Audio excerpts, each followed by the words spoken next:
Sorrel MD. So I saw a kind of cool show yesterday with my wife. We watched The Resident. It's a show on Fox. It's obviously available on streaming as well. It's a pretty cool show. I was turned on to this show by ZDogg MD. He did a little piece on it, and I just want to talk a little bit about the show. It's pretty interesting. It's a show about a resident. I think it's a show about an intern, really. Starring in the show is actually an Indian actor, so it's kind of cool. They're actually, I think, showing the truth, which is, there's a lot of Indian doctors out there. And it's kind of nice to see an Indian person on TV in kind of a major role. This Indian physician, he's a graduate of Harvard Medical School. He is working actually in a prestigious hospital in Atlanta, so kind of cool. A lot of parallels there. So he's working in Atlanta. He's got a resident that he works for, and that resident has some interesting methods. He is kind of one of these types that's a little bit of a rogue individual. He doesn't play nice. He doesn't play the politics. He sort of hates politics, and he just sort of does what he thinks is right for the patient. And this Indian intern is sort of learning that way to handle problems. A lot of very interesting themes that this show discusses, and I've only seen like maybe 2 or 3 episodes, but I've seen a lot of interesting themes.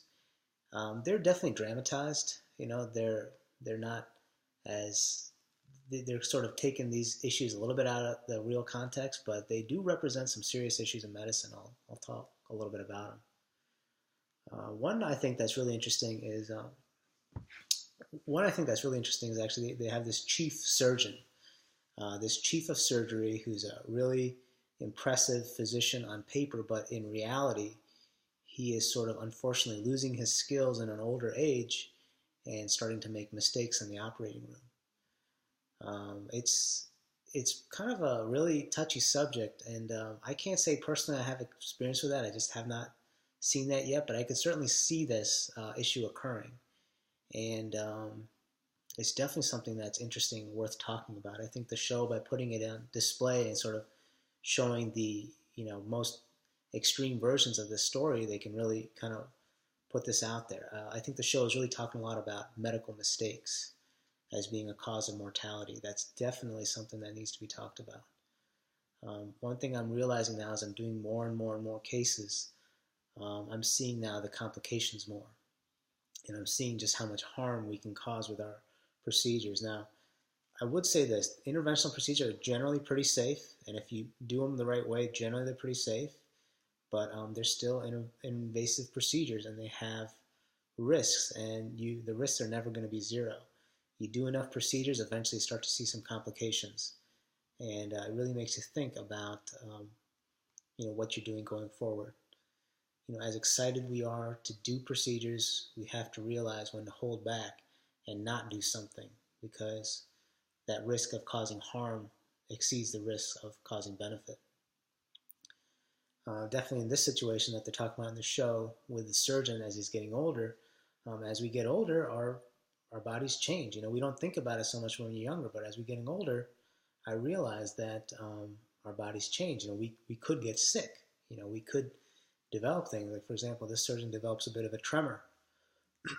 I mean, if you're doing very nuanced, delicate surgeries and you develop a tremor, that could be pretty much career-ending. What would you do in that situation? What this guy is doing is he's trying to hold on to his position and keep operating, but he does occasionally, or definitely with a decent frequency, he starts to cause some problems. So he cut an artery, something resulting in the death of a young patient. These are serious things.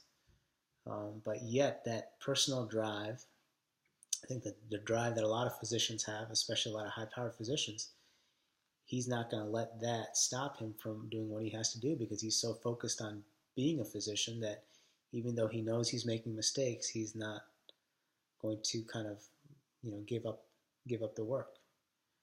So definitely a scary situation. And I could see this situation, how it could happen. Other thing I find interesting about this character is that I see how physicians evolve over time. Now, in residency and training, I thought that all physicians are kind of the same. We go to medical school, internship, residency, fellowship, and then we're just trained. The truth is, there's a ton of variability in physicians, and that variability even grows more as you get out into the quote-unquote real world. What you're able to do as a physician is really dependent on you. Your training is certainly helpful, but really the roles that you take on as a physician are completely up to you.